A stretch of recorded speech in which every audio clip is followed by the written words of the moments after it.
আচ্ছা, লাস্ট তোমাদেরকে আমি কি কি রিলে বলেছিলাম তাহলে? দেখো, ওভার কারেন্ট বলা হয়েছিল, দেন তোমার ডিরেকশনাল রিলে বলা হয়েছিল যেটা ডিরেকশন অনুযায়ী অপারেট করবে, এবং তারপরে বলেছিলাম দুটো কম্বিনেশন, অর্থাৎ ওভার কারেন্ট ডিফারেন্সিয়াল রিলে। এই যে রিলে গুলো সম্পর্কে বলেছিলাম, এগুলো প্রত্যেকটা রিলেই হচ্ছে বেসিক্যালি ওভার কারেন্ট প্রিন্সিপালে কাজ করছে। ঠিক আছে? এবং আজকে এবার যেটা নেক্সট জানতে হবে যে ওভার কারেন্ট হলো, সব ঠিক আছে, ইটস ওকে, তো ওভার কারেন্ট ছাড়া আর কি কোনো মেথডে করা যায়?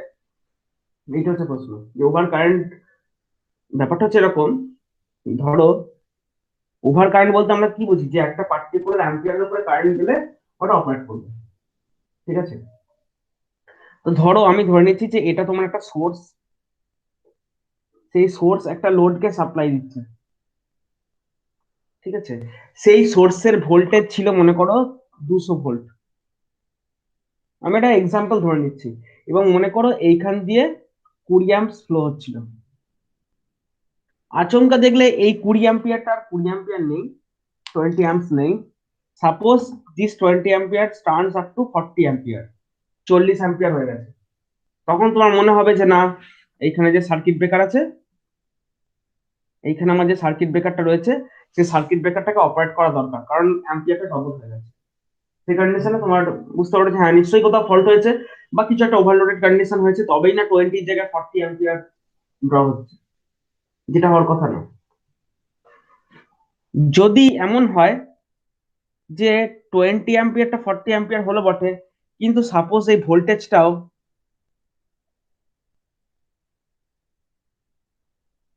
400 ভোল্ট হয়েছে, দেন 40 অ্যাম্পিয়ার হয়েছে, তাহলে কি কোনো আদৌ ফল্ট? তাহলে কি এটা ফল্ট কন্ডিশন? দেখো, নয়, সিম্পলি নয়। লোড যা থাকা তাই আছে, ভোল্টেজ বেড়েছে সেই জন্য কারেন্ট বাড়ছে, তাহলে এটাকে তুমি ফল্ট কন্ডিশন বলতে পারো না।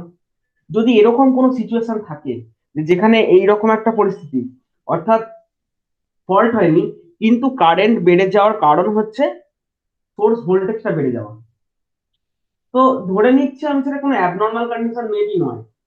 মানে ভোল্টেজ বেড়েছে, লোড সেম আছে, সেই জন্য অ্যাম্পিয়ারটা বেড়েছে, এই হচ্ছে কথা। তো দেখো, এটা কোনো ফল্ট নয়। এখানে তুমি যদি ওভার কারেন্ট দিলে লাগাও, তাহলে কি হবে? আননেসেসারি ট্রিপ করবে, যেটা দরকার নেই, তাই না? তাহলে এই সমস্ত ক্ষেত্রে কি হবে? এইটা অন্য এক নম্বর প্রশ্ন হচ্ছে দাঁড়ায়, যে যেখানে ভোল্টেজ এবং কারেন্ট দুটোই ইনক্রিজ করছে সেখানে কি হবে, সেটা সলিউশন কি? সেকেন্ড বলছে যে মনে করি এই সোর্সটা একটা জেনারেটিং স্টেশন থেকে বেরোচ্ছে, 400 কেভি লম্বা লাইন নিয়ে অন্য কোথাও একটা স্টেপ ডাউন ট্রান্সফরমারে পড়েছে। দেখো, এটা একটা জেনারেটিং স্টেশন, 400 কেভিতে স্টেপ আপ করে পাঠিয়ে দিয়েছে, লম্বা, অনেক লম্বা কিলোমিটার পর এখানটায় তোমার স্টেপ ডাউন হয়েছে। ঠিক আছে? যদি সিম্পল ওভার কারেন্ট রিলে আমি ইউজ করি, ধরো এরকম জায়গাটা ফল্ট হয়ে গেছে, এরকম জায়গাটা ফল্ট হয়ে গেছে, প্রশ্ন হচ্ছে এই কিলোমিটারটা কতটা? ধরে নাও এটা 350 কিলোমিটার, অর্থাৎ এই লং ট্রান্সমিশন লাইনটা 350 কিলোমিটার মনে করো। কোথায় ফল্ট হয়েছে, তুমি how should you measure the exact position of the fault location? কারণ এই তারটা কোথা থেকে গেছে, তার তো রাস্তা বরাবর যায়নি, মাঠের ওপর মাঠ, জমির ওপর জমি, এর তার জমি, ওর তার পুকুর, নদী নালার উপর দিয়ে এর উপরে গেছে। কোথায় ফল্ট হয়েছে? 350 কিলোমিটার তার বরাবর নিশ্চয় কোনো হেলিকপ্টার উড়ে উড়ে খোঁজ করবে না, যে কোথায় ফল্টটা হয়েছে। তাহলে সেটাও আমাকে মেজার করতে হবে, যে at how much distance, if over current, যদি সত্যি ওভার কারেন্ট হয়, মানে সত্যিকারের যদি ফল্ট হয় আর কি, then at how much distance, at how much distance the fault occur, এই ডিস্টেন্সটা কত দূরে হয়েছে সেটাও মাপতে হবে। দুটো সলিউশনই, এই দু রকম সলিউশনই একটা মেথড করে দিচ্ছে, যে রিলেটা আমরা এর পরে পড়বো। অর্থাৎ আমরা ওভার কারেন্ট ডিরেকশন পড়ে নিয়েছি, এরপরে আমরা পড়তে চলেছি যে রিলেটা, তার নাম হচ্ছে ইম্পিডেন্স রিলে। ঠিক আছে?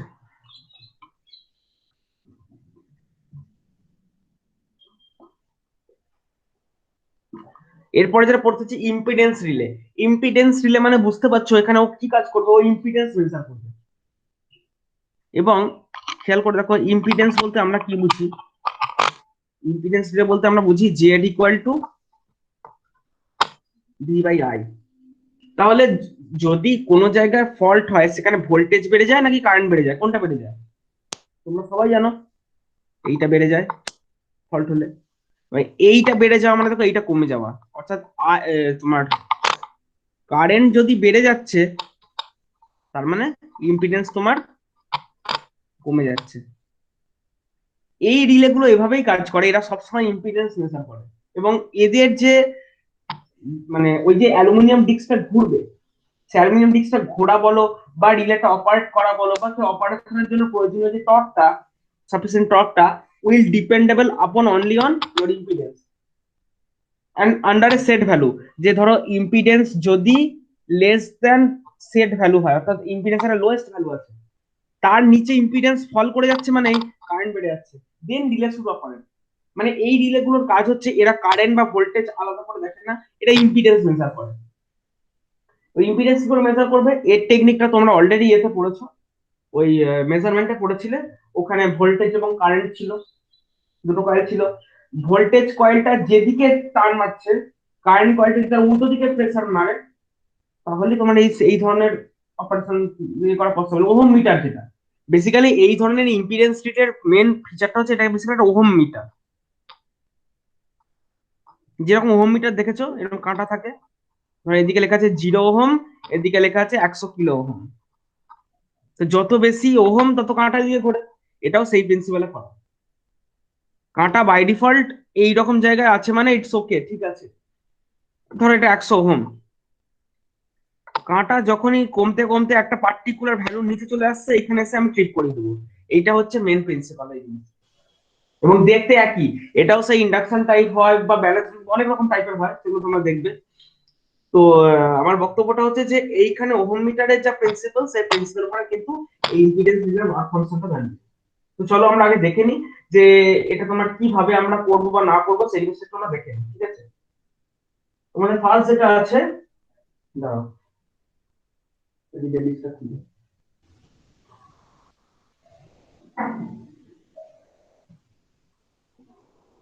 ফার্স্ট হচ্ছে ডিসটেন্স টাইপ ইম্পিডেন্স রিলে, ঠিক আছে। ওইটা যে বললেন যে যেরকম হারে কারেন্ট বাড়ছে সেরকম হারেই যদি ভোল্টেজটা ধরুন বেড়ে গেছে, তাহলে হুম, সেক্ষেত্রে তো ইম্পিডেন্সটা তো একই থাকবে। একই থাকবে, সে তো অপারেট করবে না সেটা। তখন আর করবে না তো? না, এবার তোমার যদি মনে হয় যে না ভোল্টেজটাও এত উপরে দিতে দেওয়া যাবে না, দেন এইখানে তুমি একটা ওভার ভোল্টেজ দিলে আলাদা করে তুমি লাগাতে পারো, ঠিক আছে। সেটা অন্য অন্য রিলে লাগাতে হবে। মোট কথা এই প্রোটেকশনটার জন্য কিন্তু ইম্পিডেন্স রিলে লাগবে। আর সব থেকে বড় কথা হচ্ছে ইম্পিডেন্স রিলের আরেকটা কাজ হচ্ছে, দেখো ওভার কারেন্ট রিলে কি, একটু ভালো করে অ্যাপ্লিকেশনটা বোঝো। কোথায় আমি ওভার কারেন্ট রিলে ইউজ করবো, কোথায় আমি ইম্পিডেন্স রিলে ইউজ করবো। দুটোতে আমি দেখছি কারেন্ট যদি বেড়ে যায়, ওভার কারেন্ট রিলে যদি কারেন্ট বেড়ে যায় ওই রিলেটা অপারেট করে।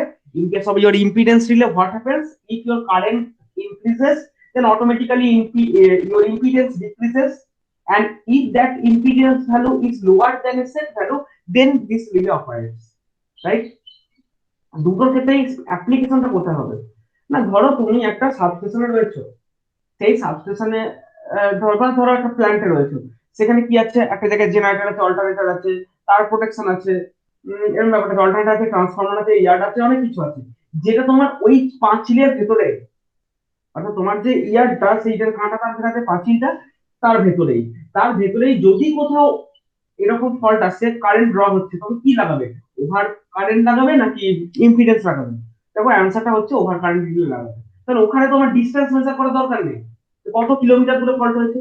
ফল্ট যদি হয় তোমার যে বিল্ডিংটা কন্ট্রোল বা বিল্ডিংটা তার নিচেই ইয়ারটা হয়েছে, তাহলে ওখানে তো আমার দরকার নেই, ওখানে সিম্পলি ওভার কারেন্ট রিলে লাগাবো যত জায়গায় আছে।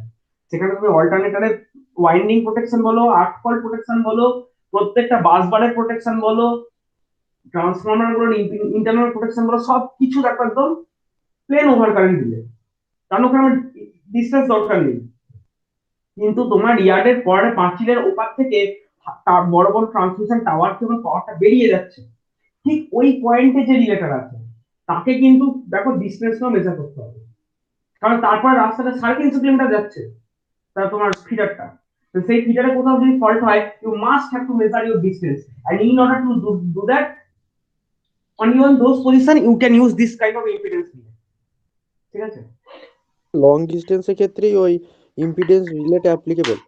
অ্যাপ্লিকেবল, যেখানে তোমার ডিসটেন্স মেজার করা দরকার একদম সেখানে।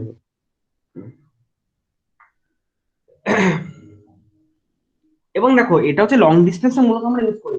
আর যদি কোথাও দেখো মানে তুমি ইন জেনারেল তোমাকে রিলে গুলো পড়ানো হচ্ছে, তোমাকে পার্টিকুলার সাবস্টেশন পড়ানো হচ্ছে না।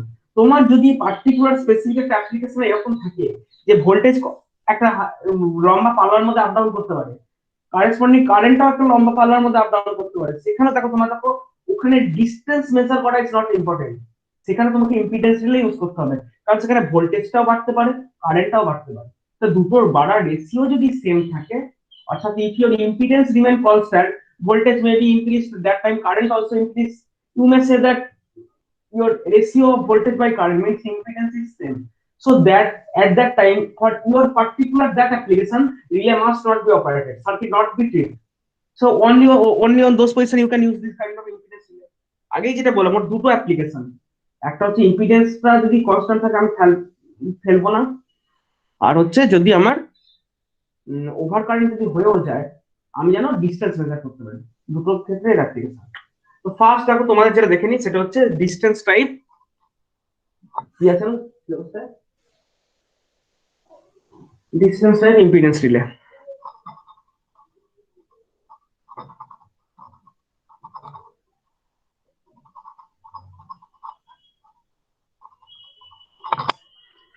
ডিস্টেন্স টাইপ ইম্পিডেন্স রিলে হচ্ছে ফার্স্ট। কনস্ট্রাকশনটা অতি সিম্পল, কিচ্ছু নেই, জাস্ট কিচ্ছু নেই। দাড়ি পাল্লা দেখেছো? আলু পেঁয়াজ কিনতে গেলে ওরা দাড়ি পাল্লায় ওজন করে, একদম মনে করো মানে এই যে দাড়ি পাল্লা গেলে করে ওজন করে এক্স্যাক্টলি সেম প্রিন্সিপাল, ঠিক আছে? কিচ্ছু নেই।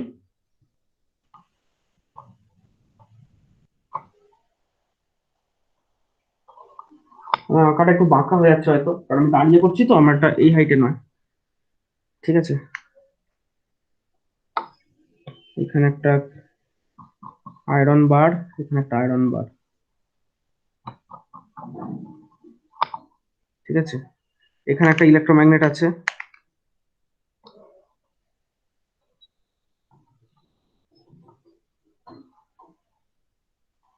এখানে একটা ইলেকট্রোম্যাগনেট আছে। ধরো আমি বসে করি, পুরো বাঁকছে না আঁকাটা।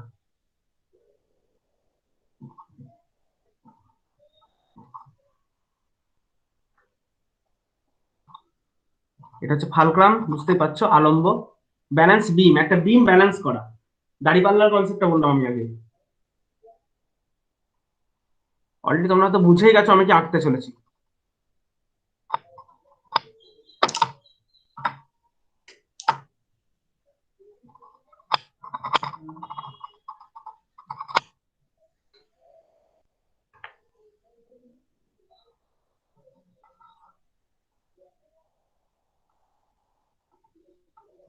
এটাকে আমি লিখছি ফ্রম সিটি, এটাকে লিখছি ফ্রম পিটি।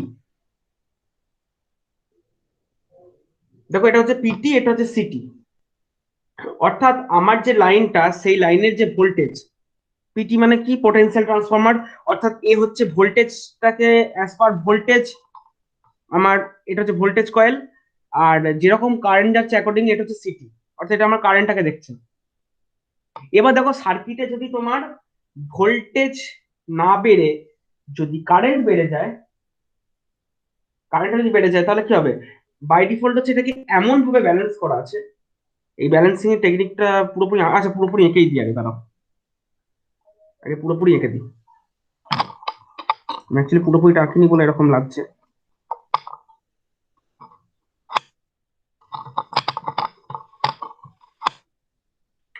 পুরোপুরি এঁকে দিই,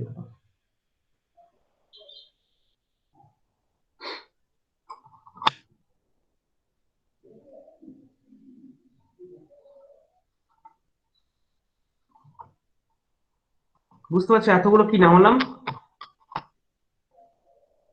এটা হচ্ছে ট্যাপিং, আর কিছু না, যে উপরে কয়েলটা জড়ানো আছে তারপর ট্যাপিং। এবং যা হয় একটা ট্যাপিং হচ্ছে ফিক্স, আর বাকি ট্যাপিং গুলো তো হচ্ছে তোমার ইয়ে করা। প্লাগ করা হয়ে যাবে।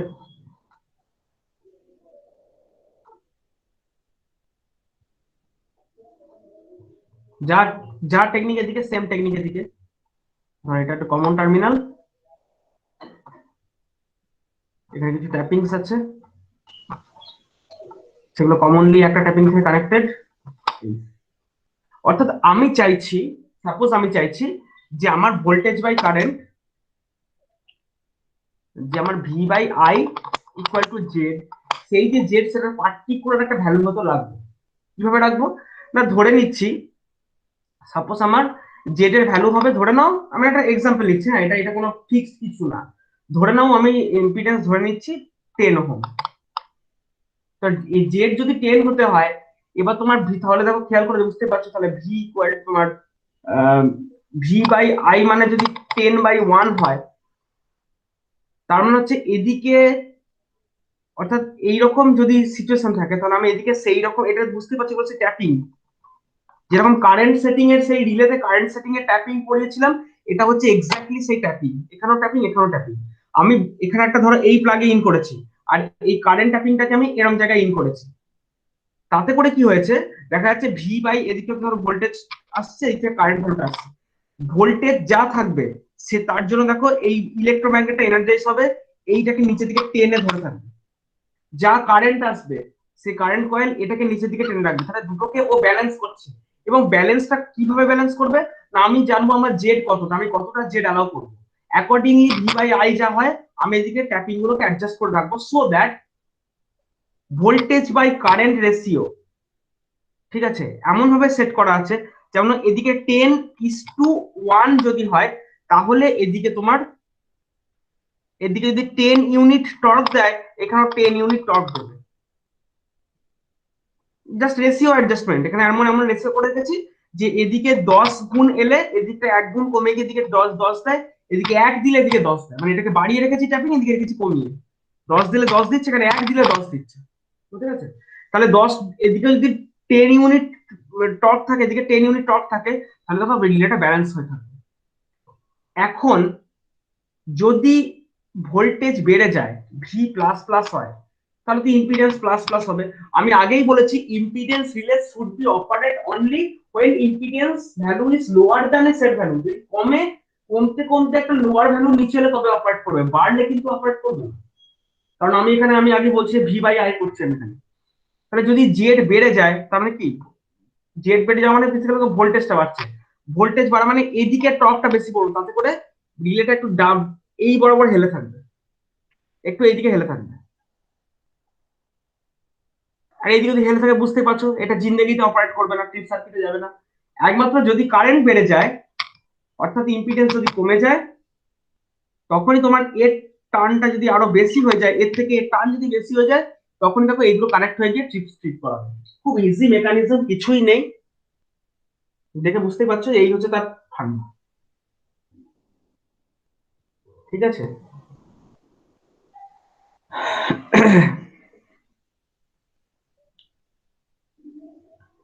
এবার একটা প্রশ্ন সবার মনে আসতে পারে যে এটা তো আমি ইম্পিডেন্স রিলে বুঝলাম, দেখো এটা কারো বুঝতে অসুবিধা আছে নাকি, ইম্পিডেন্স রিলে টার্মটা বুঝতে কারো অসুবিধা আছে নাকি, এইটা এখনো বোঝনি আমি জানি, ওইটা বুঝতে কারো অসুবিধা নেই তো।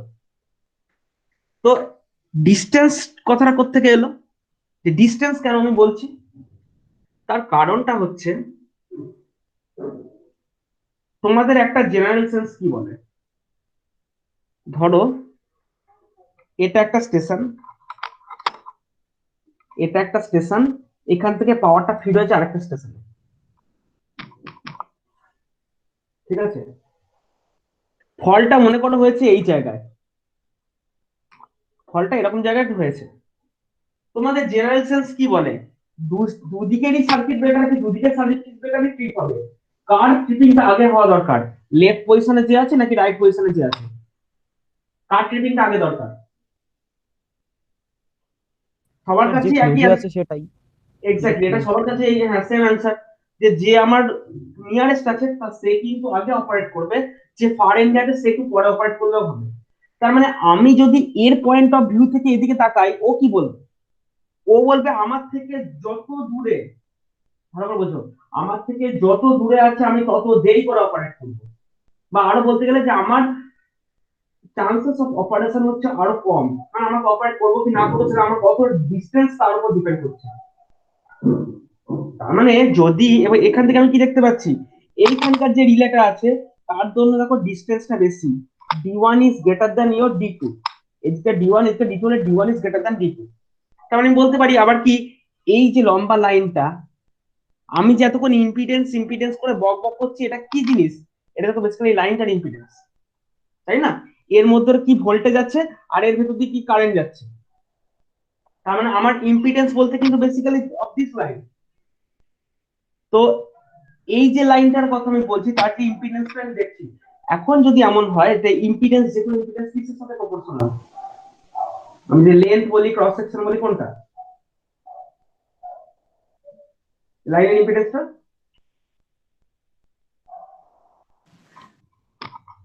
বলো। এটা কি বললেন? হ্যালো, স্যার আটকে গেছে, মানে স্যারের ভিডিও আটকে গেছে।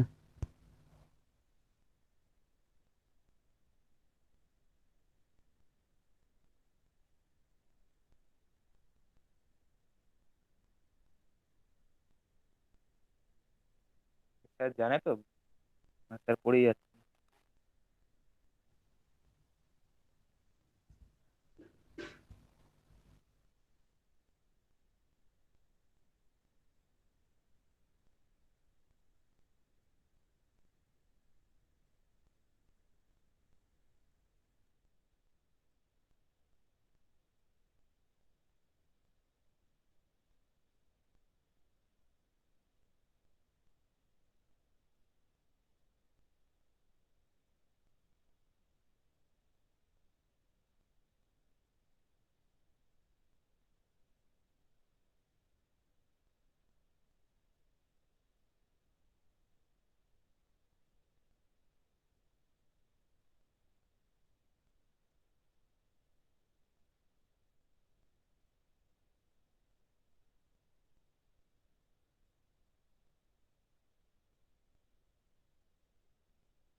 বলছি আমি কতক্ষণ আগে লিভ হয়ে গেছিলাম?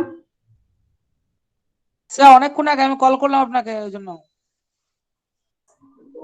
আমি বকেই যাচ্ছি, ছি, ছি, ছি। স্যার ওই জেড প্রপোর্শনাল টু যেটা এল বললেন না, ওইখান থেকে পজ হয়েছিল। তার মানে পুরো বকে গেছি বক করে, তাকাইনি ওদিকে। আমি যেটা বললাম বুঝতেই পারছো যে আমার জেড মানে কি, ইম্পিডেন্স, লেন্থের সাথে বাড়বে আমরা জানি। তো আমি এটাই বলতে চাইছি যে আমার যদি ইম্পিডেন্সটা বেশি হয় তার মানে কি, ডিস্টেন্স বেশি, আর দেখো যত ডিস্টেন্স বেশি তত এর এর ট্রিপ করার চান্সেসটা কম হবে, আর যত এর থেকে কাছে হবে তত তাড়াতাড়ি ও ট্রিপ করা দরকার। তো সেটাই দেখো অটোমেটিক্যালি ডিসাইডেড হয়ে গেল from this formula, as much as the length it is, then your value of impedance will be higher and circuit tripping of this relay, probability of the relay tripping will be less, and as nearer this fault location is, your impedance value z will be lower than that, mean less, and from that point of view if some overcurrent persists then tripping chances of the relay will be higher। এটা হচ্ছে মোদ্দা কথা। সেই জন্য দেখো আমার যত যেরকম ডিস্টেন্সের ভ্যালু, যেরকম ডিস্টেন্সের ভ্যালু তার উপর কিন্তু রিলে ট্রিপিং এর প্রবাবিলিটি ওর উপর ডিপেন্ড করে যাচ্ছে। That's why this is called as distance type relay. Distance type impedance মেথডে কাজ করছে, that's why distance type impedance relay. If your fault location is exactly middle of from these two position, then both relays will operate at the same time. একই সঙ্গে operate করবে। যদি ওর কাছাকাছি হয়ে যায় ও আগে করবে, একটু পরে করবে। যদি এর কাছে হয় তাহলে এ আগে করবে, ও পরে করবে।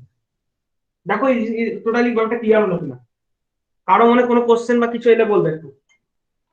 স্যার মানে কত কিলোমিটার দূরে ফলটা হচ্ছে কিভাবে জানা যাবে? সেইটা এবার জানতে গেলে মাইক্রোপ্রসেসর লাগবে।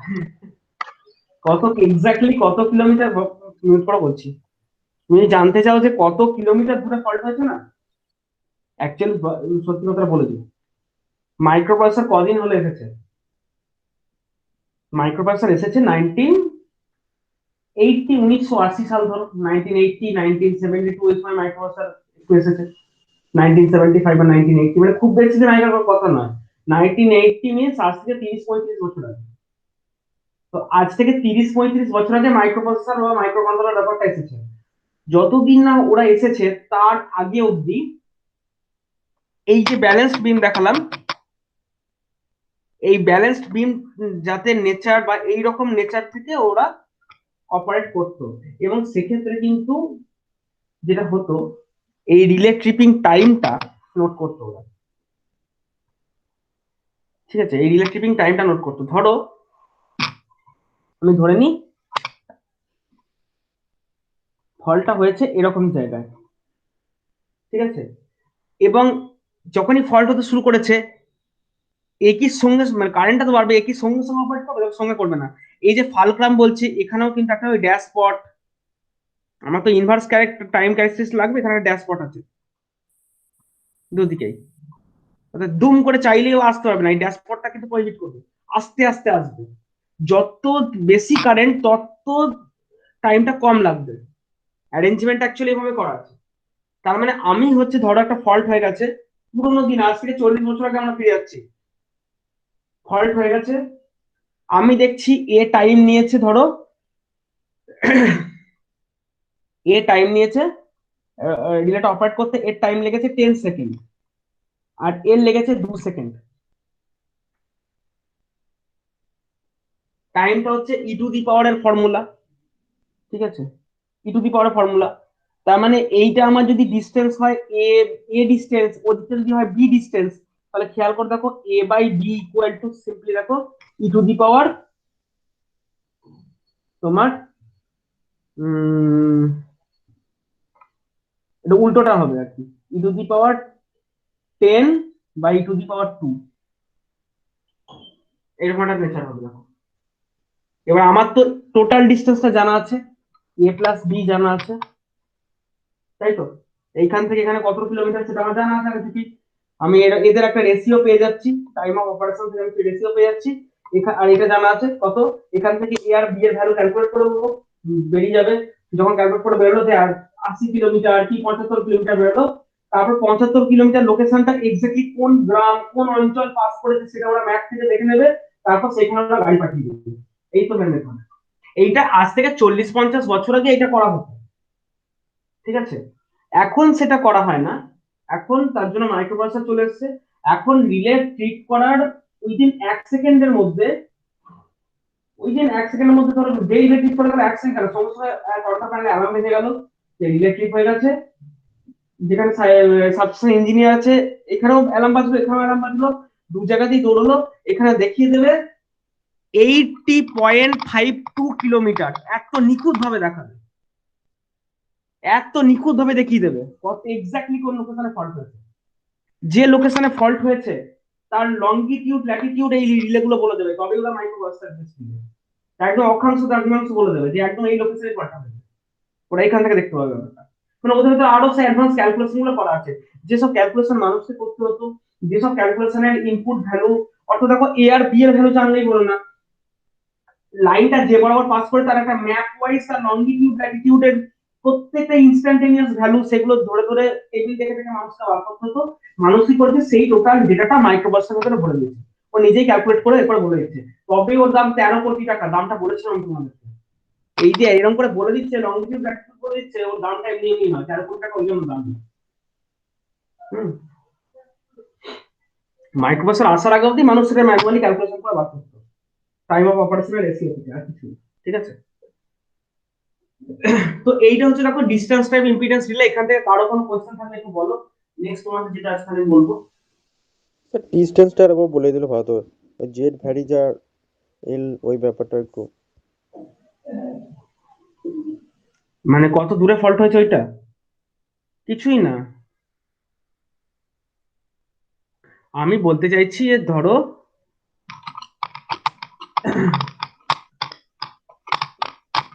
আমি এটা কি দেখলাম, যে আমার রিলে যখন যে ট্রিপ করবে সেই probability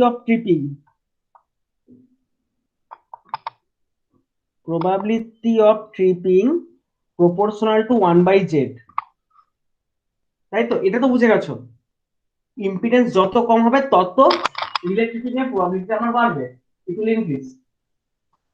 তাহলে আবার এই জেড এর সাথে এল এর প্রপোর্শনালটা কি রকম? তো দেখো জেড এর সাথে এল তো প্রপোর্শনাল, ডিসটেন্স ইম্পিডেন্স প্রপোর্শনাল হবে, যেরকম রেজিস্ট্যান্স প্রপোর্শনাল সেটাও হবে। তো আমি এটা বলতে পারি 1/z এর জায়গায় লিখতে পারি 1/l। সেই কারণে কি হবে, যে যদি ধরো এটা একটা station, suppose this is a station and connecting via this feeder of certain distance, suppose 300 kilometer, এই ফিডারটা distance 300 kilometre suppose. if at this point some fault occurs, then distance from the L position of মানে L substation is higher, দেখো এটা higher, and distance from the R substation is lower. Now my question is who will operate first? Answer is R will operate first. দেখো R আগে operate করবে, L পরে operate করবে। কারণ হচ্ছে এই ফর্মুলা, ডিসটেন্স যত বেশি তত তার ট্রিপিং এর চান্সটা কম, মানে প্রবাবিলিটি কম, মানে কি স্পিড অফ অপারেশন বলো বা এইগুলো এগুলো কম ঠিক করবে। কিন্তু ব্যাপারটা হচ্ছে যে ট্রিপিংটা কি হবে, আস্তে আস্তে আস্তে করবে তো। এবার যার দিকে ইম্পিডেন্স যত কম সে তত তাড়াতাড়ি ট্রিপ করে যাবে, আর যার দিকে ইম্পিডেন্সটা একটু বেশি সে একটু আস্তে ট্রিপ করবে। তাহলে ডিসাইড হয়ে যাচ্ছে, দেখো এ হচ্ছে আগে ট্রিপ করবে, এ হচ্ছে পরে ট্রিপ করবে, এই রিলেটা পরে ট্রিপ করবে। সেটাই বললাম যে দেখো এখান থেকে আমি কিন্তু ডিসটেন্সের সঙ্গে রিলেশনটা চলে আসছে। দ্যাটস ওয়াই না মানে nomenclature of this type of relay is called as distance type the impedance relay. এবার বুঝেছো? হ্যাঁ স্যার, ঠিক আছে। ওকে।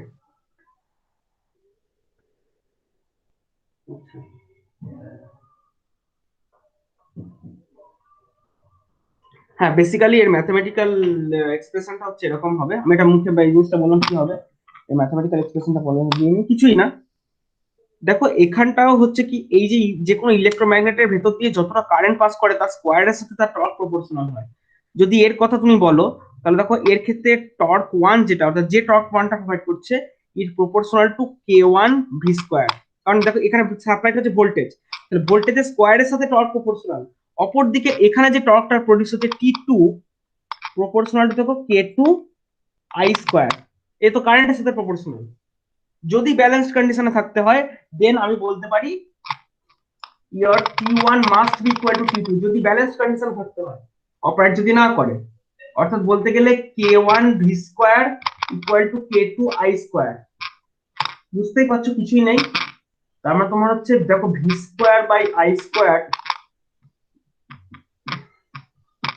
k2 বাই k1, বা বলতে গেলে z মানে v বাই i যদি করো দেখো root over of k2 by k1। এবার এই যে k2 মানে অর্থাৎ ইম্পিডেন্সটা ভ্যালু ভ্যারি করছে হচ্ছে root over of k2 by k1। তো দেখো এই যে k2, এই যে k1, এই যে k2 এগুলো কিসের উপর ডিপেন্ডেন্ট? আমি কোথায় ট্যাপিং গুলো লাগিয়েছি দেখো তার উপর ডিপেন্ডেন্ট, তাই না? কোন জায়গায় জায়গায় ট্যাপিং করেছি, এখানে কোন জায়গায় ট্যাপিং করেছি তার উপর এগুলো ডিপেন্ডেন্ট হয়ে যাচ্ছে। তো ওটাই বলা হয় যে মানে রিলে কনস্ট্যান্ট, মানে ইম্পিডেন্স ভ্যালু যেটাতে ও নেবে আর কি, যেটা স্লাইট লোয়ার হয়ে গেলে এটা অপারেট করা দরকার, সেটা ডিপেন্ড করবে k2 আর k1 এর উপরে, and those constant k2 and k1 is dependable of only on ampere turns of the coil. Sir ওই k1 k2 টাকে রিলে কনস্ট্যান্ট বললেন? হ্যাঁ k1 আর k2 টাকে রিলে কনস্ট্যান্ট হ্যাঁ বললেন? হ্যাঁ হ্যাঁ হ্যাঁ হ্যাঁ হ্যাঁ, এগুলো রিলে কনস্ট্যান্ট। এটা বেসিক্যালি ডিপেন্ড করছে এই কয়েল গুলোর অ্যাম্পিয়ার টার্নের উপর ডিপেন্ড করছে, আর কিছু না, যেটা আমি ট্যাপিং চেঞ্জ করে বাড়াতে বা কমাতে পারি, এই হচ্ছে ফান্ডা। ঠিক আছে, এরপর তোমার কাছে টাইম ডিসটেন্স আই থিংক দেখে নিব, বুঝতে পারছি না কোথায় গেল। হ্যাঁ, এটা টাইম ডিসটেন্স। এটা হচ্ছে একটা মেথড আমি তোমাকে দেখালাম, এর পরেরটা হচ্ছে টাইম ডিস্টেন্স টাইপ, সেটা কি রকম দেখো, আমি এটা পুরো মুছছি, ঠিক আছে।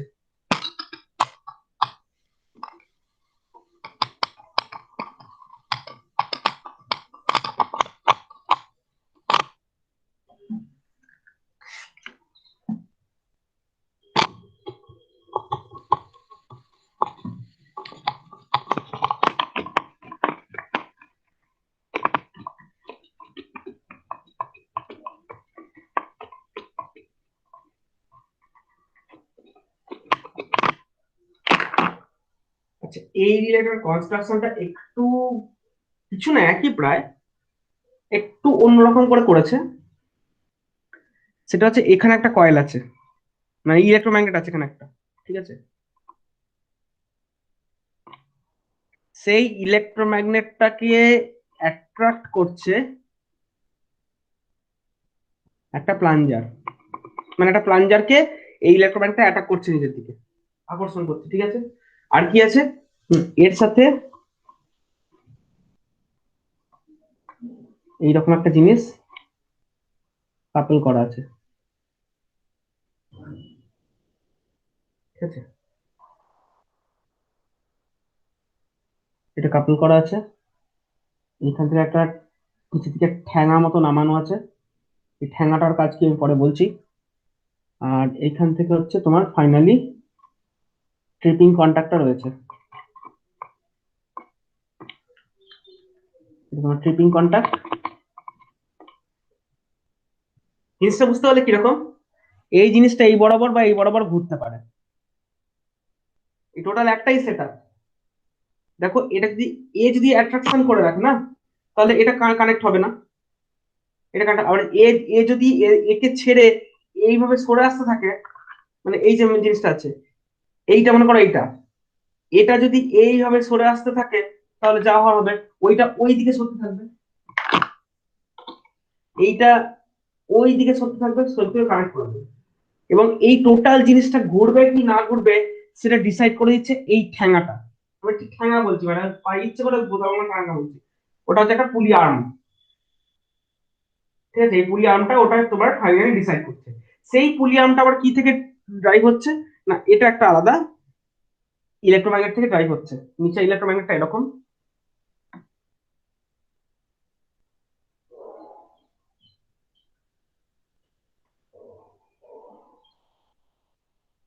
বুঝে গেছো? সেই পুরোনো ছবি আমি আঁকছি ইন্ডাকশন রিলের, সেই বিশ্ববিখ্যাত পুরোনো ছবি। এবং আহ, যা থাকে এই কয়েল, এই হচ্ছে অ্যালুমিনিয়াম ডিস্ক, অ্যালুমিনিয়াম ডিস্কটা ঘুরে, ঠিক আছে। এই অ্যালুমিনিয়াম ডিস্কটা ঘুরবে হচ্ছে এইখান থেকে,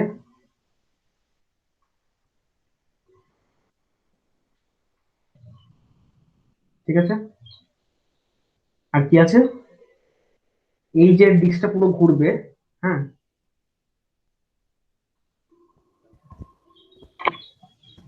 স্যার অল্প স্যার, দাঁড়াও কি স্যার বলছো অল্প স্যার বলো। স্যার চিত্রটা একটু স্যার একটু সাইডে করে রাখবেন স্যার, লাইটটা পড়ছে পুরো। লাইটটা পড়ছে, লাইটটা পড়ছে, তোমার তো চলে গেছে।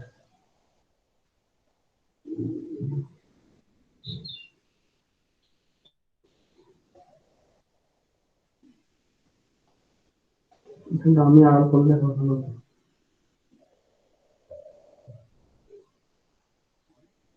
আরে দেখো এটা একটা ইলেকট্রোম্যাগনেট, হ্যাঁ মানে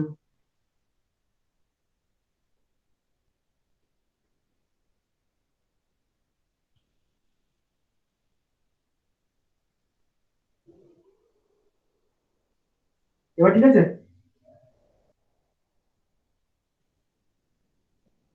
দীপ ঠিক আছে এবার? হ্যাঁ স্যার ঠিক আছে স্যার। আচ্ছা ঠিক আছে। আচ্ছা এইখানে একটা কয়েল আছে, আমি কয়েলগুলো এখন ব্ল্যাক কালারে আঁকছি। এখানে একটা কয়েল আছে, এটা আসছে পিটি থেকে, আর আরেকটা কয়েল আসছে সিটি থেকে। ধরো এই কয়েলটা আসছে সিটি থেকে, ব্লু কালার একটা কয়েল, এটা আসছে সিটি থেকে, সেটা এই এসে এইরকম করে জড়ানো, দিয়ে এদিকে চলে গেছে, এটা সিটি থেকে আসছে। আর এখানে নিজের ইন্ডাকশনের জন্য এই দেওয়া আছে, ঠিক আছে। ওটা এখান দিয়ে পাক খাইয়ে নিচে নিয়ে গিয়ে এখান থেকে পাক খাইয়ে এইখান দিয়ে বার করে যে ছবি আর কি সেই পুরনো ছবি, ঠিক আছে, ওখানে কিছু ইয়ে নেই, শুনি। আচ্ছা, এবার যেটা একটা অ্যারেঞ্জমেন্ট আছে সেটা হচ্ছে এইখানে একটা স্প্রিং এর অ্যারেঞ্জমেন্ট আছে, এই জায়গাটা, এই জায়গাটা কিন্তু ভালো করে রাখতে হবে, একটা স্প্রিং এর অ্যারেঞ্জমেন্ট আছে।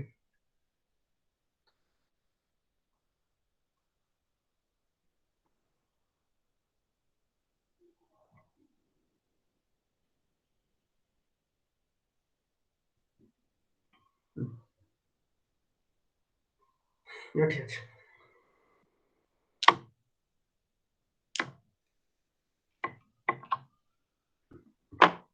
আমি না কনস্ট্রাকশনটা কিছু বলবো না,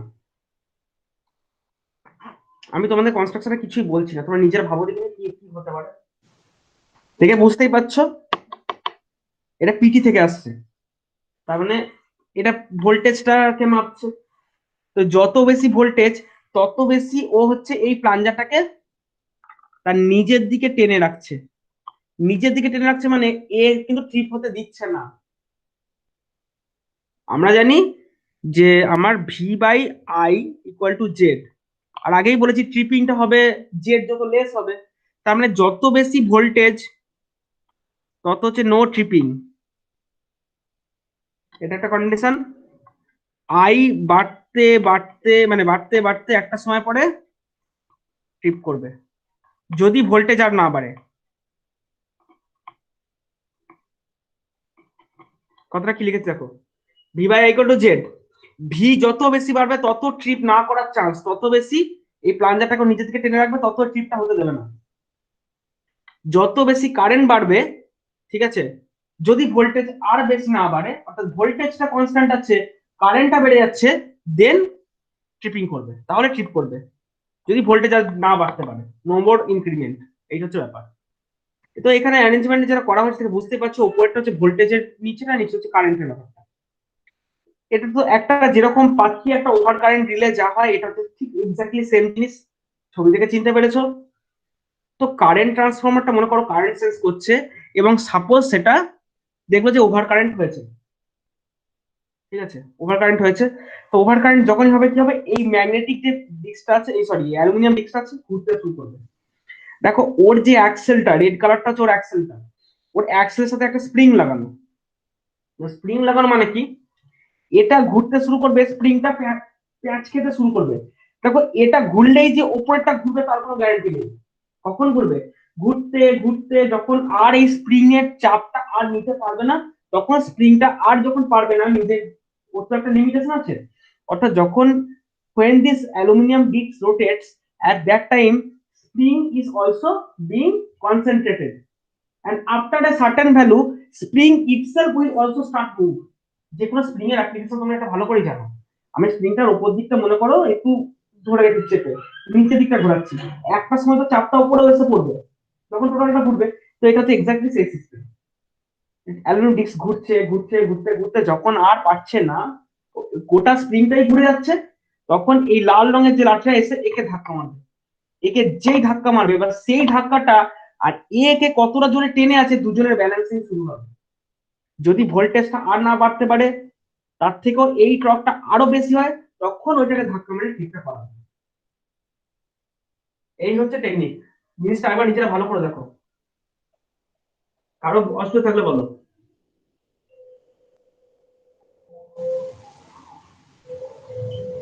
সবার বোঝা গেছে?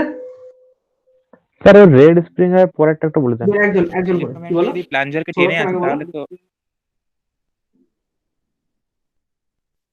প্লাঞ্জারটাকে যদি ওই ইলেকট্রোম্যাগনেটটা টেনে আছে, মানে নিজের দিকে যদি অ্যাট্রাক্ট করে আছে, তাহলে তো এটা কখনোই টাচ হতে পারবে না কন্ট্যাক্ট গুলো। এ কি চেপে টেনে ধরে রাখতে পারে কোনোদিন? এরও তো একটা ক্ষমতা আছে, তার থেকে যদি এর ক্ষমতা বেশি হয়, যে কোনো ইলেকট্রোম্যাগনেটের তো তাই কনসেপ্ট ছিল, স্প্রিং বা ম্যাগনেট একটা অ্যাট্রাকশনে ধরে রেখেছে, তার বলে কি কোনোদিন ছাড়বে না? এখানে তো বেশি ফোর্স দিলেই তো এটা ইয়ে হয়ে যাবে, এই তো ব্যাপার, ওকে একটা অ্যাট্রাকশন ফোর্স দিয়ে টেনে রেখেছে, এখানে যা ভোল্টেজ তার অনুযায়ী অ্যাট্রাকশন ফোর্স দিয়ে হালকা চাপ দিয়ে রেখেছে, এর থেকে এদিকের ফোর্স বেশি হলেই তো ঘুরবে। বুঝে গেছে? আরেকজন কি বলছিলেন? হ্যাঁ স্যার, বুঝতে পেরে গেছি। ওই তো, আচ্ছা।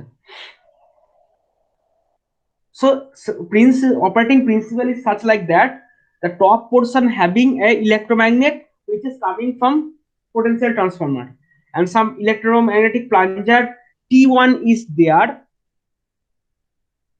which is being attracted by amount of voltage and which also prohibits circuits to trip.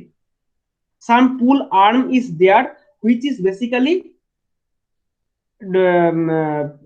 being forced upon another arm A, and that arm is connected with the aluminum disc shaft via this spring. This overcurrent relay is being sensed from a city. If some overcurrent persists, then aluminum disc will try to rotate. And if the amount of overcurrent is not so much high, মানে এতটা high হলো না যে aluminium ডিস্কটা ঘুরে স্প্রিংটাকে কাটিয়ে উঠতে পারলো না, ও ধরো ঘুরলো, ঘুরতে ঘুরতে একটা সময় থেমে গেল, কেন থেমে গেল? ওর অতটাও ক্ষমতা হয়নি স্প্রিংটাকেও ঘোরাবে। If more overcurrent comes, then aluminum discs having that type of torque, that amount of torque, which also forces springs itself to rotate, which will moves the arm, and that if that force created by arm is greater than this voltage created attraction force, then relay will operate. এই হচ্ছে তোমার technique. Sir ওই নিচে ভোল্টেজটার উপরে কারেন্টের এই ব্যাপারটা বুঝতে পারলাম না।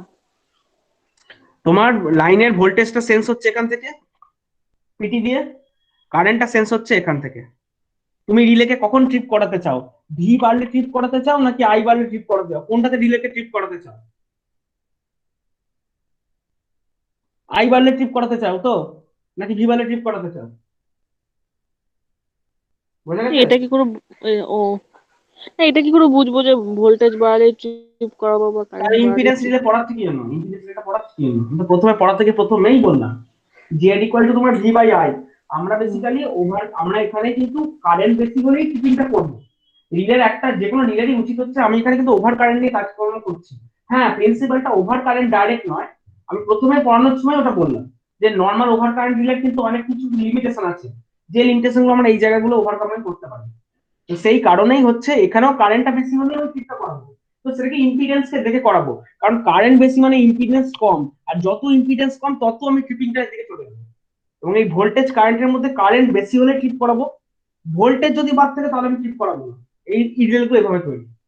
দেখো ভোল্টেজ যদি বেশি হয় তখন এ বেশি টেনে ধরবে, ট্রিপ করতে দেবে না। আর কারেন্টের ক্ষমতা যদি বেশি হয়ে যায় ওর সবটা ধরে ঘুরিয়ে ট্রিপ করে দেবে। এই তো ঠিক, বুঝে গেছে? স্যার হ্যাঁ বলো। স্যার বলছি যে তাহলে স্যার ভোল্টেজের জন্য ওই ট্রিপিংটা করার দরকার কি স্যার? ভোল্টেজের জন্য প্রথমে যে পিটি দিয়ে একটা কয়েল দিয়েছেন ওইটা করার দরকার কি? যদি ধরো কারেন্টটাও বেড়ে গেল ভোল্টেজটাও বেড়ে গেল, তখন কি তুমি ট্রিপ করাবে? আগে আমাকে এটা বলো। কারেন্ট তো বেড়ে গেল, তাহলে তো ট্রিপ করিয়ে দেবো। আমি প্রথমেই একটা অ্যাপ্লিকেশন বলেছি, দেখালাম না? 200 ভোল্টে 20 অ্যাম্পিয়ার টানছে, 400 ভোল্টে সিদ্ধি 40 অ্যাম্পিয়ার টানে, easy any kind of fault. বোঝাতে পেরেছি আমি কি বলতে চাইছি? যদি ভোল্টেজ বুঝতে কারেন্ট পারছি রেশিওটা না। দেখতে হবে। ভোল্টেজ কারেন্ট রেশিওটা দেখতে হবে না, ভোল্টেজটাও বাড়ছে কারেন্টটাও বাড়ছে, this is not a fault. But voltage বাড়েনি কারেন্ট বেড়ে গেছে, this is one kind of fault. তাহলে ভোল্টেজকে যদি ভোল্টেজও বাড়তে থাকে কারেন্টও বাড়তে থাকে, দেখো এরও ক্ষমতা বাড়বে ওরও ক্ষমতা বাড়বে, যে দুজনে মিলে ট্রিপ হতে দেবে না। আর যদি এমনটা হয় যে ভোল্টেজ বাড়তে পারছে না, অর্থাৎ এখানে অ্যাট্রাকশনটা বাড়ছে না, কারেন্ট বেড়ে যাচ্ছে, দিয়ে এখানে অ্যাট্রাকশন করে জোর করে ট্রিপ করে, তখন ট্রিপ করবে। আমরা প্রথমেই অ্যাপ্লিকেশনটা বললাম যে এইটা হচ্ছে অ্যাপ্লিকেশন, তোমরা নর্মাল ওভার কারেন্টের সময় ভেবো না। এখন আমরা কিন্তু ভোল্টেজ আর কারেন্ট দুটো কিভাবে বাড়ছে দেখবো। যদি কারেন্ট বেড়ে যাচ্ছে ভাববো যে ট্রিপিং দরকার, কিন্তু দেখবো যে ভোল্টেজও কি বাড়ছে, ভোল্টেজ যদি বেড়ে যায় তখন ট্রিপ হতে দেবো না। যদি ভোল্টেজটা না বাড়ে কারেন্টটাই বাড়তে থাকে তখনই আমরা ট্রিপ করাবো। ব্যাপারটা সবার ক্লিয়ার হয়েছে? ওকে, ঠিক আছে। তো এইটা হচ্ছে তোমার কি বললাম, হ্যাঁ, এখানে একটা টাইমের ব্যাপার স্যাপার আছে। অর্থাৎ আমি যেটা বলতে চাইছি যে এখানে টাইমের ব্যাপার স্যাপার মানে কি বলতে চাইছি যে এখানে হচ্ছে তোমার দেখো, এখানে প্রথম কথাটা ওভার কারেন্ট রিলে আছে। আর ওভার কারেন্ট রিলে দিয়ে দেওয়া মানেই operating time, this operating time, হ্যাঁ, এটা হচ্ছে e to the sorry operating torque a equal to e to the power minus t, এইরকম জাতের একটা ফর্মুলা। এক্সপোনেনশিয়াল নেচার, মানে ওই প্রথম দিন থেকে যে কার্ভটা আমি আঁকছি সেই এক্সপোনেনশিয়াল নেচার। ওভার কারেন্ট মানে তার একটা নেচার। আমাকে কিন্তু এই জিনিসটাকে মেনটেন করতেই হবে। এবং সব থেকে বড় কথা হচ্ছে ব্যালেন্স বিম টাইমে আমি যেটা দেখালাম, ওখানে কিন্তু এক্স্যাক্টলি তুমি যত যাই করো তুমি ওখানে এক্স্যাক্টলি এই নেচারটা ফলো করতে পারবে না, যেটা কিন্তু এইখানে কিন্তু খুব দারুণ ভাবে ফলো হবে। শুধু তাই নয়, এখানে দেখো টাইমিং ডিলে প্রোভাইড করার জন্য দুটো জায়গা, এখানে একটা জায়গা, এখানে একটা জায়গা, দুটো জায়গা আছে এখানটায়। মানে ব্যাপারটা হচ্ছে এরকম যে যে ডিলেটা আমি প্রোভাইড করবো, সেই ডিলেটা আমি প্রোভাইড করতে চাইছি যে হ্যাঁ, যত বেশি কারেন্ট তত তাড়াতাড়ি ট্রিপ করো। তো সেই টেকনিকটার জন্য এখানে দেখো দুটো লেয়ার। একটা তো হচ্ছে ওভার কারেন্ট রিলেটা, এ তো আছেই। দ্বিতীয় হচ্ছে এই স্প্রিংটা কিন্তু একটা খুব গুরুত্বপূর্ণ ভূমিকা আছে। কারণ যদি খুব লো অ্যামাউন্টের টর্ক হয়, দেখো আগের যে ওভার কারেন্ট রিলেগুলো ছিল, এই ডিস্কের সাথে একটা একটা প্লাঞ্জার লাগানো, একটা কানেক্টর লাগানো থাকতো। ডিস্কটা ঘুরে গিয়ে এতটা অব্দি গেলে একটু পুরো কানেক্ট হয়ে যেত, তারপরে ডিসকানেক্ট হয়ে যেত, আবার ডিস্কটা আমার নিজের জায়গায় ফিরে আসতো। এখানে কিন্তু সেটা না, এখানে কিন্তু ডিস্কটা ক্রমাগত ঘুরতেই থাকবে, ঘুরতেই থাকবে। পুরো একটা পাক খেলো, দুটো পাক খেলো, তিনটে পাক খেলো, ডিস্কটা ক্রমশ কত ঘুরেই চলবে। যদি ওভার কারেন্ট আসে ঘুরেই চলবে, ঘুরেই চলবে, ঘুরতে ঘুরতে ঘুরতে ঘুরতে এবার স্প্রিংটাকেও সে ঘোরাতে শুরু করবে। স্প্রিংটাও যদি এর ঘোরানোটাকে কাটিয়ে না উঠতে পারে, তখন এটাকে উপরে আনটা রোটেট করবে।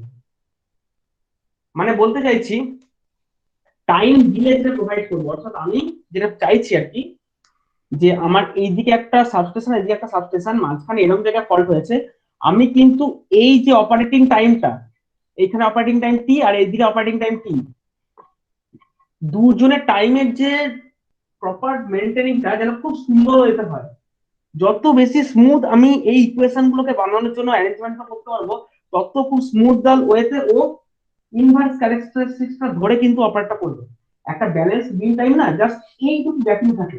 আমি ইমাজিন ওই যে আগে যে ছবিটা এঁকেছিলাম, ওর যে ব্যালেন্স করা কাঁটাটা আজ ট্রিপিং সার্কিটের নট দুটো 0.5 সেন্টিমিটারের গ্যাপিং আছে, একটুখানি হচ্ছে ঝুপ করে লেগে যাবে, মানে প্রপার টাইমিংটা তুমি পাবে না। এইখানে দেখো সেই প্রপার টাইমিং এর ব্যবস্থাটা করা আছে। That's why this types of relays are called time, কি নাম আমি সব নামগুলো ভুলে যাই, নাম হচ্ছে টাইম ডিস্টেন্স ইম্পিডেন্স রিলে।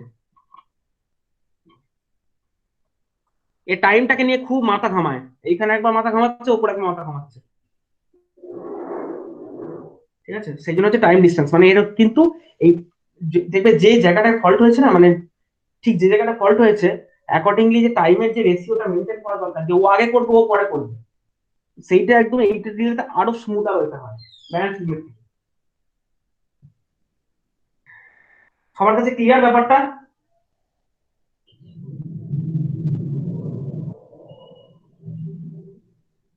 কথা বাইজে 11:23, চলো আজকে আর হবে না, ডিফারেন্সিয়াল রিলে গুলো পরের দিন পড়াবো। ইম্পিডেন্স রিলে হচ্ছে এভাবেই কাজ করে, এটাই বলে দিলাম মোদ্দা কথা। সেকেন্ড নোট করার পয়েন্ট হচ্ছে যে ইম্পিডেন্স রিলের, আমি দেখো তোমাদের যাবতীয় যা রিলে আছে যা রিলে আছে, টর্কের জায়গাটা একবার বলে দেবেন? এখানে কোন টর্কের জায়গাটা?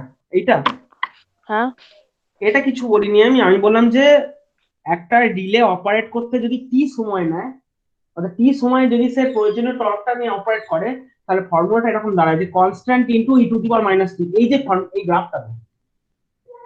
এই গ্রাফটা হচ্ছে দেখো এই টু দি পাওয়ার মাইনাস টি এর গ্রাফ এটা।